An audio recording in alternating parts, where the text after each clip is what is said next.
अस्सलाम वालेकुम मोअज़्ज़िज़ नाज़रीन, आज हम बात करते हैं खुरूज दज्जाल और तुर्की का आपस में क्या ताल्लुक है। अगर हम हदीस नबी की रोशनी में मुस्तकबिल जानने की कोशिश करें तो मुतअद्दिद अक़वाल रसूल सल्लल्लाहु अलैहि वसल्लम हमारी रहनुमाई फरमाते हैं कि मुस्तकबिल में इंसानियत को किन किन फितनों का सामना करना पड़ेगा। इन फितनों के बारे में हमें वाज़े इशारे मिलते हैं। इन्हीं फितनों में से एक फितना दज्जाल भी है। कुर्बे क़यामत की 10 निशानियों में से एक सबसे बड़ी निशानी दज्जाल की आमद है। दज्जाल वो किरदार है जिसका जिक्र हमारे नबी करीम सल्लल्लाहु अलैहि वसल्लम की कई हदीसों में मिलता है और इसे हजरत आदम अलैहिस्सलाम से लेकर क़यामत तक का सबसे बदतरीन फितना करार दिया गया है। दज्जाल के ज़हूर की निशानियों में से एक निशानी ये है कि एक ऐसा शख्स खरूज करेगा और सामने आएगा जो खुद भी गुमराह होगा और दूसरों को भी गुमराह करेगा, जिसका नाम दज्जाल होगा। लुगत में हर झूठ बोलने वाले को दज्जाल कहा जाता है। नबी करीम सल्लल्लाहु अलैहि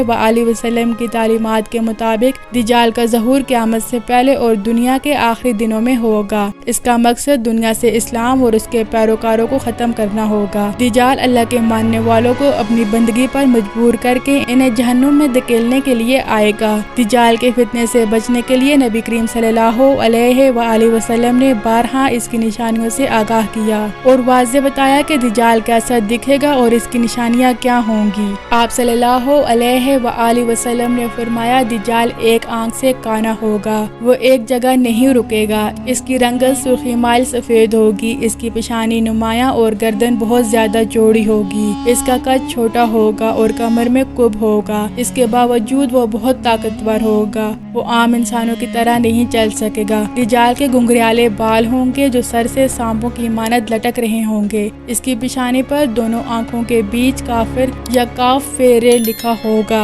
हज़रत हुज़ैफा रज़ियल्लाहु ताला अन्हा से मरवी है कि नबी करीम सल्लल्लाहु अलैहि वसल्लम ने इरशाद फरमाया, इसके साथ जन्नत और जहन्नुम भी होगी। इसकी जहन्नम हकीकत में जन्नत और इसकी जन्नत हकीकत में जहन्नुम होगी। दज्जाल को एक जजीरे में बंद कर लिया गया है जिसका इल्म अल्लाह पाक के अलावा किसी को नहीं। मुतअद्दिद उलमा इकराम के मुताबिक दज्जाल का ठिकाना जापान के शैतानी समंदर में है, जबकि सही मुस्लिम की एक और रवायत के मुताबिक दज्जाल का खरूज मशरिक से होगा। वो उसी हदीस में मिलता है कि दज्जाल कौम यहूद से होगा और इसके पैरोकारों में ज्यादा यहूदी होंगे। आप सल्लल्लाहु अलैहि वसल्लम ने फरमाया कि तमाम अंबिया इकराम ने अपनी अपनी उम्मत को दज्जाल के शर से बचने के लिए खुदा से पनाह मांगने की तलकीन की। नाज़रीन, क्या तुर्की आखिरी दौर में एक बार फिर आलम इस्लाम के हाथों से निकल सकता है? इस बारे में आज हम आपको बताएंगे। दज्जाल की आमद के बारे में जिस हदीस का हवाला दिया जाता है वो जनाब अबू हुरैरा रज़ियल्लाहु ताला अन्हा से रवायत है कि आप सल्लल्लाहु अलैहि वसल्लम ने फरमाया, जब तक अहले रोम अमाक और दाबिक में पड़ाव नहीं डाल लेते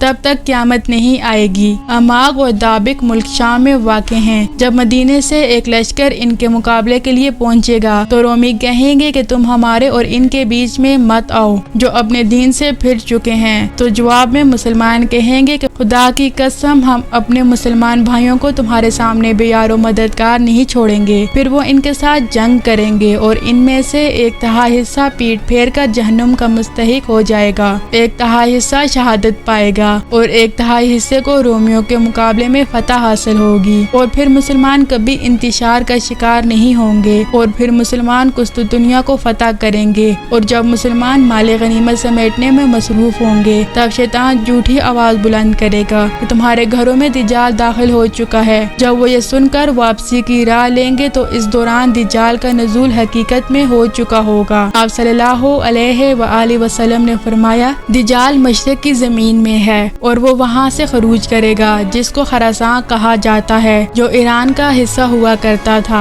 आप सल्लल्लाहु अलैहि वसल्लम ने फरमाया, बैतुल मक़दिस की आबादी मदीने में खराबी का पेश खैमा होगी और मदीने की खराबी जंगों का सबब बनेगी और जंगों का इख्तिताम कुस्तुतुनिया की फतह पर होगा। दज्जाल के खरूज पर मुसलमान इसके खिलाफ जंग की तैयारी करेंगे और जब वो नमाज के लिए अपनी सफ़े दुरुस्त करेंगे और फिर अल्लाह ताला मुसलमानों की मदद के लिए हज़रत ईसा बिन मरियम को उतारेंगे। फिर दज्जाल आपको देखकर पानी में नमक की तरह घुलने लगेगा। अगर आप दज्जाल को कत्ल ना भी करें तो वो खौफ से मर जाएगा, लेकिन आप दज्जाल को कत्ल करके इसका खून नेज़े पर लगाकर मुसलमानों को दिखाएंगे।